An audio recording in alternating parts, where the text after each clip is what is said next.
میں نے اللہ کو کہا کہ یا اللہ مجھے اپنے دوستی میں لے جا, مجھے ٹھیک کر دے. اللہ نے میرا کاروبار بند کرا دیا. Seriously I was going very fine. اس نے میرا بی پی نیچے گرایا, ٹھیک ہے, مجھے ٹھنڈا کیا اور میرا کاروبار بند کرا دیا. میں چھوڑ کے بھاگ گیا. اب میں بیٹھا ہوں دعا میں پھر کہ یا اللہ میرا رزق بند ہو گیا. اللہ تعالیٰ کہتا ہے صبر کا, تجھے کیسے پتا تیرا رزق بند ہو گیا؟ میں تیرے رستے بنا رہا ہوں, کیونکہ جو تمنا تو نے کی ہے تجھ میں وہاں تک پہنچنے کی اہلیت نہیں ہے. دیکھیں آپ اللہ کو کیوں کہتے ہیں کہ یا اللہ مجھے رزق عطا کر؟ آپ میں رزق تک پہنچنے کی کیپیسٹی نہیں ہے. بے پناہ علم کے ساتھ ایک روشن آنکھ چاہیے, تب اللہ سے بات کرنی آتی ہے. اب میں نے مانگی دعا تو اللہ کیا کرے گا, میری زندگی میں بھوچال کھڑا کر دے گا. اس کی وجہ پتہ کیا ہے؟ وہ کیوں ایسے کرتا ہے؟ وہ یہ بھی تو کر سکتا ہے نا کہ میں رات کو اٹھوں, میں سو کے صبح اٹھوں رات کو تو میری دل کی دنیا بدل گئی ہو اور میرے ہاتھ میں تسبیح ہو اور میں وضو کر کے مسجد کو نکل جاؤں دفتر جانے کی بجائے. ایسا کبھی نہیں کرے گا.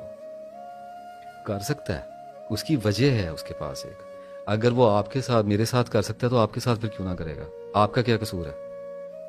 تو پھر ہر بندہ دعا مانگے گا اور اسپرچویلٹی کی طرف جائے گا اور سیٹل ہو کے بیٹھ جائے گا. کیونکہ بندے تو سارے اسی کے بندے سارے اسی کے ہیں. بندوں کو کس کا دل کرتا ہے جا کے کمائیاں کرے, کس کا دھندے کو پیٹنے کو کس کا دل کرتا ہے.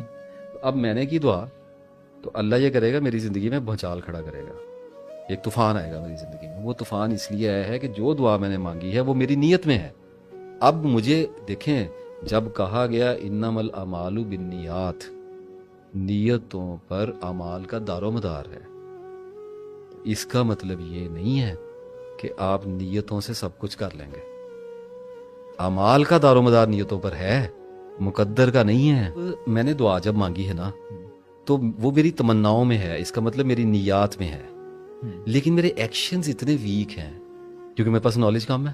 میں کبھی چلے کروں گا, کبھی مراقبے کروں گا, کبھی میں کسی بابے کے پیچھے لگوں گا, کبھی کسی کے پیچھے, کبھی کسی نجومی کے پاس جاؤں گا, کبھی کچھ, کبھی آنکھیں بند کر کے عجیب حرکتیں کروں گا.